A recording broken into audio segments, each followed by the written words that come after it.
Hi, welcome to Mindful Mondays with Carrie. Before we jump into this episode on reparenting the inner critic, I wanted to wish everybody a happy Father's Day. And I want to acknowledge everybody who's showing up to this series on reparenting, to be able to provide for yourself what you want and need, to take responsibility for parenting your inner child, regardless of what you did receive or didn't growing up. Okay. So thanks for showing up. Thanks for doing this work. Reparenting is certainly something I feel really passionate about and has been a huge part in my own journey of healing and learning to love myself. So welcome. Now, reparenting is really about recognizing your wants and needs and taking responsibility for getting them met in the present. The search for love and acceptance outside of ourselves is really a sign of arrested emotional development. So reparenting is a way to learn to love and accept ourselves, providing for us what we have been waiting and hoping for all along. So each of us has an inner critic. There might be varying degrees of the intensity, the persistence, the tone, the quality, the volume, and we all have it. I know when I first started my journey looking at my relationship with myself, I was astonished at how harsh and critical I was with myself. It was intense. And I've done a lot of work, and it is much gentler and kinder, and not nearly as frequent. And there are certainly times that it gets kicked up.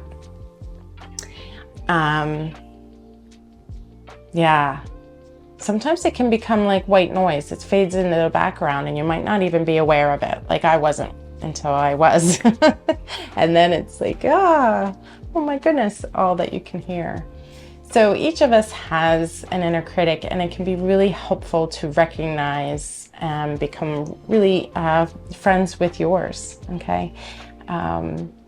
Nowadays, it's not there. There's a lot of self-compassion, but when it gets kicked up, it's easy to notice because it's in such contrast to the norm. And when I started, it was such the norm that it was hard to pick up on. So you might be anywhere along the continuum of that. And self-criticism and feelings of inadequacy are implicated in depression and anxiety. It becomes a negative mindset, and that's from that mindset we're viewing all of our experiences through that lens. Okay. Now, it's also adaptive. Like our ego, it protects us from uncertainty. There's a negativity bias that humans have. Negative facts are given much more weight than positive ones. Negative information signals threat in our natural environment, so that our brains have evolved to be sensitive to negative information, so that the fight or flight response can be triggered quickly and easily in the brain's amygdala, meaning our chances of taking action to survive are maximized. Okay, so it's adaptive, it's important. And negative thoughts have a tendency to repeat, right? Like we can be in a hamster wheel, and it becomes rumination, which is recurrent, intrusive, and uncontrollable thoughts, okay? And that's what leads to depression. These ruminations, these thoughts about things that happened in the past or regrets, right? If you were at a party and let's say you felt really uncomfortable and perhaps said a joke that didn't land well, right? Or perhaps you may have said something that maybe somebody took offense to.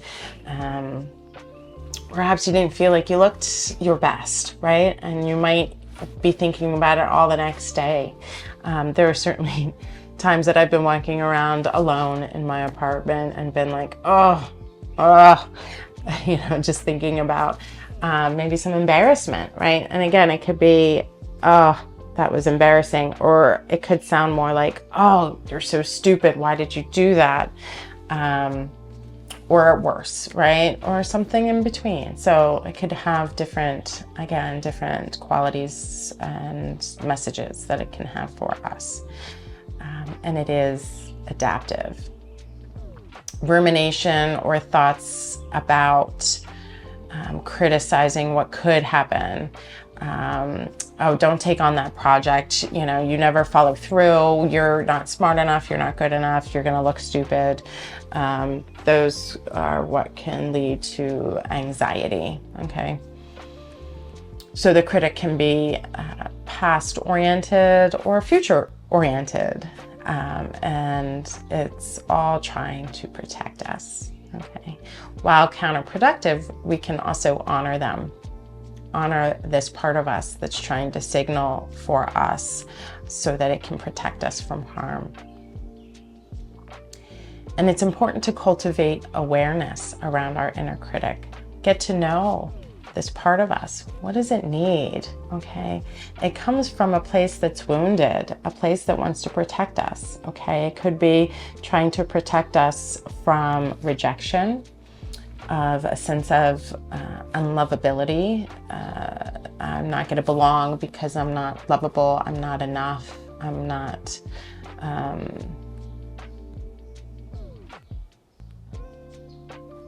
acceptable in whatever way. Okay. So it's really important to get to know our inner critic, invite it to tea, see what it has to say, right? Are there certain times of day it tends to get activated? Is it when you're not getting adequate sleep or nutrition, or, when perhaps you're stepping so far outside of your comfort zone, you've gone beyond what's tolerable, rather than taking small steps towards a goal.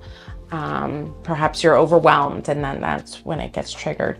Or perhaps there's certain themes. Maybe it's centered around your intelligence or your physicality, whether it be your athletic ability or your beauty or your weight or what have you. Perhaps it's centered socially, okay? Or perhaps it turns up when you're with certain people. Maybe it's generally quiet, but if you're going into a social setting where you don't know people, or with your family or with work, it dials up, okay? So really get to know it. That's going to allow you to provide for it, okay? And that's to, instead of running with it, yeah, I suck, to be able to say, what do you need? I'm right here, and I acknowledge you for going outside of your comfort zone and trying something new, okay? So while these inner critics might be negative and counterproductive, by honoring them, we can really get to know this part and to provide for ourselves rather than beating ourselves down. Okay, so you might even ask yourself, how old does it feel? Okay, it might be an odd question, and there's no right or wrong answer, but if 6 pops into your head, then it might have been from a wounding that happened around the age 6, or perhaps it just feels very childlike or adolescent-like, or perhaps a memory or an image flashes into your mind that's going to give you a lot of information.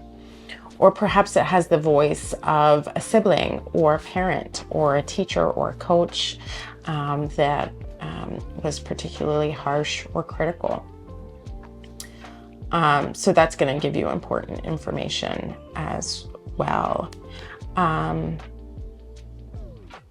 You can even kind of create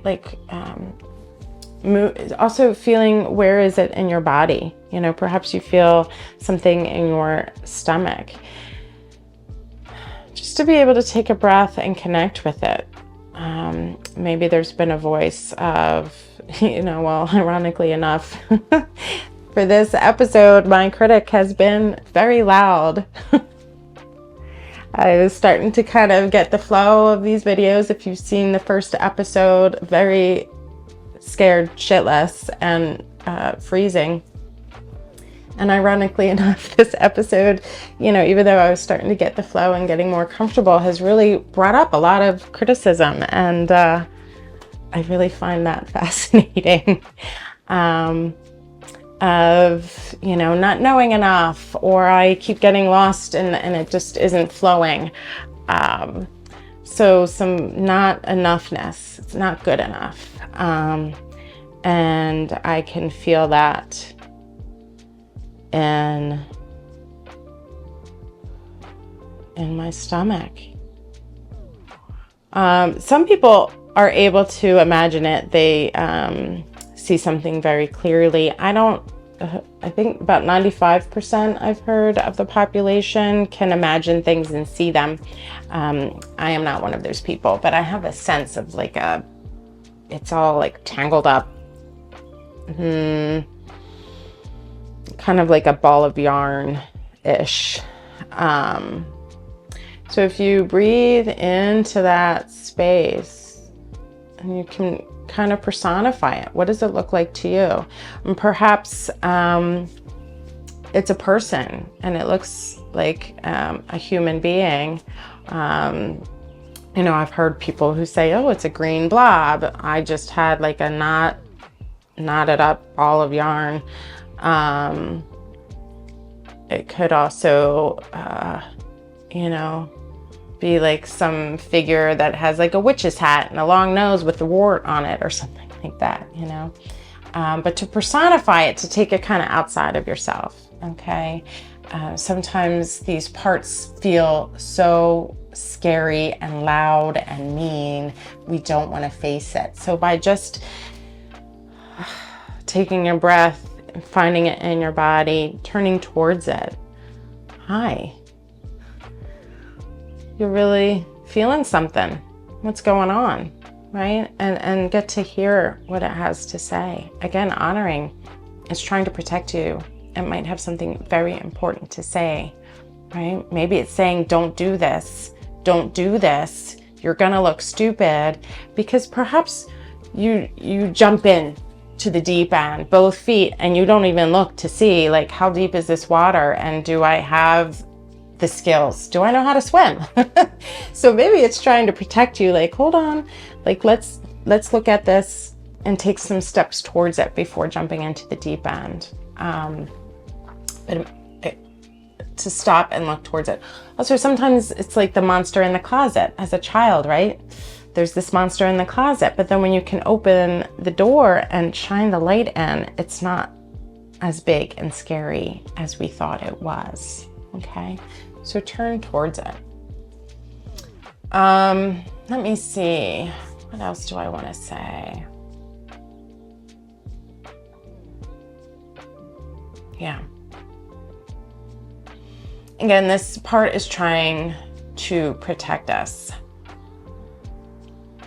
Sometimes too, it feels like, well, if I criticize myself, if I tell myself all the things that are wrong with my body, it's not going to hurt so much if somebody else points out that I've gained a couple pounds or whatever it might be, okay? I keep losing my train of thought, so let me just take a beat.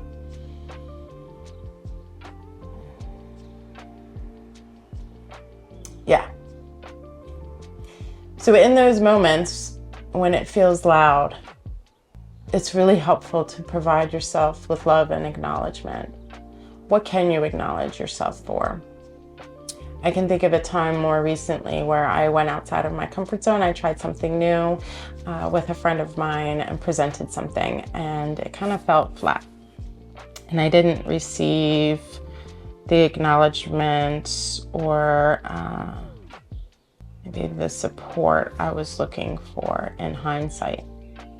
So I gave myself 24 hours to just acknowledge myself and really soak in the love and support with myself, and of my partner that I did this thing with. Okay.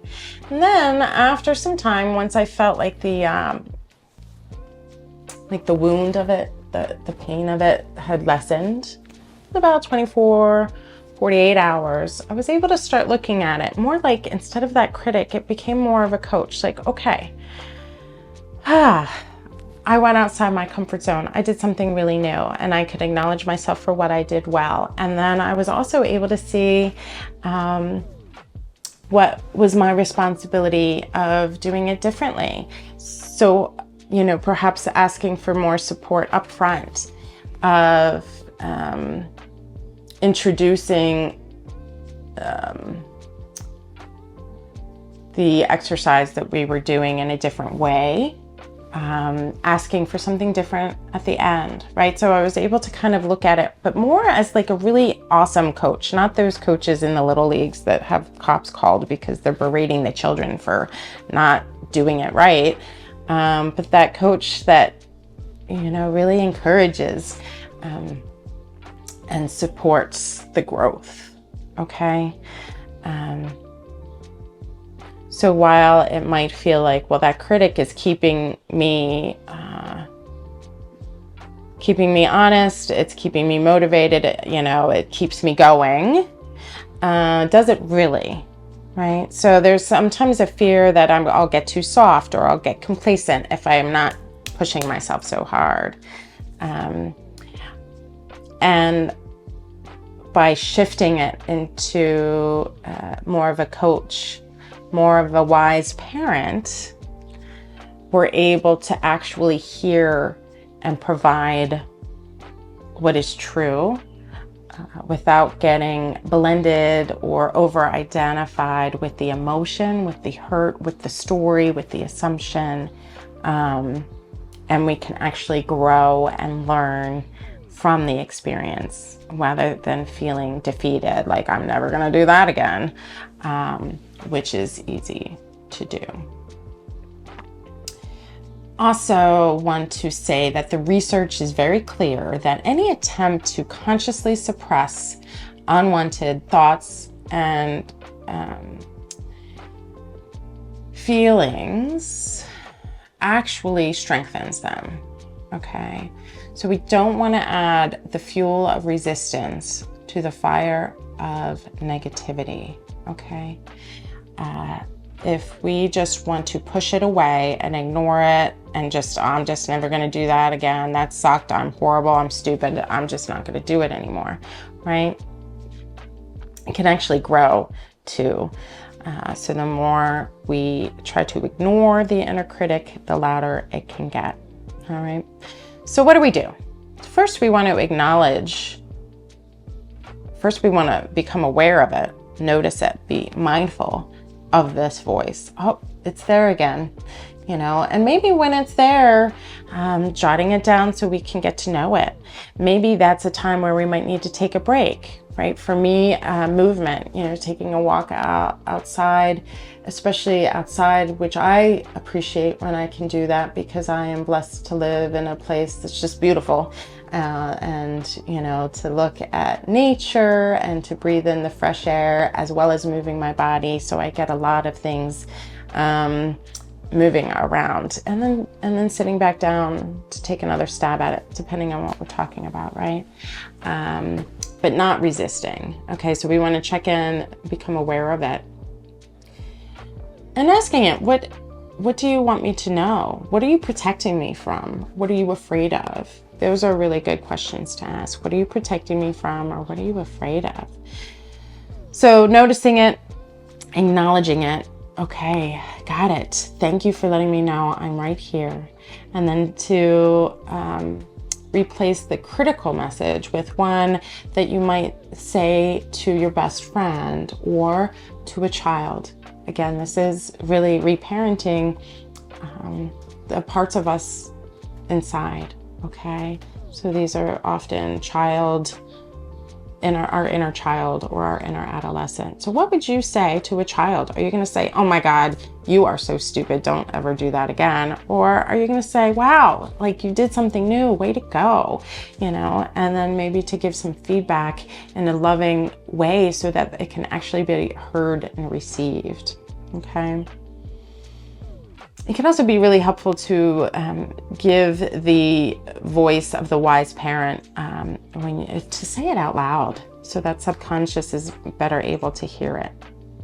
So I'm going to give an example. Let's say you feel ashamed or criticized or passed over for a job, okay? And the wounding is I'm rejected, I'm just not good enough, okay? And the wise parent voice is going to sound like more, my behaviors, my achievements don't determine my value. I am worthy, intrinsically worthy, okay?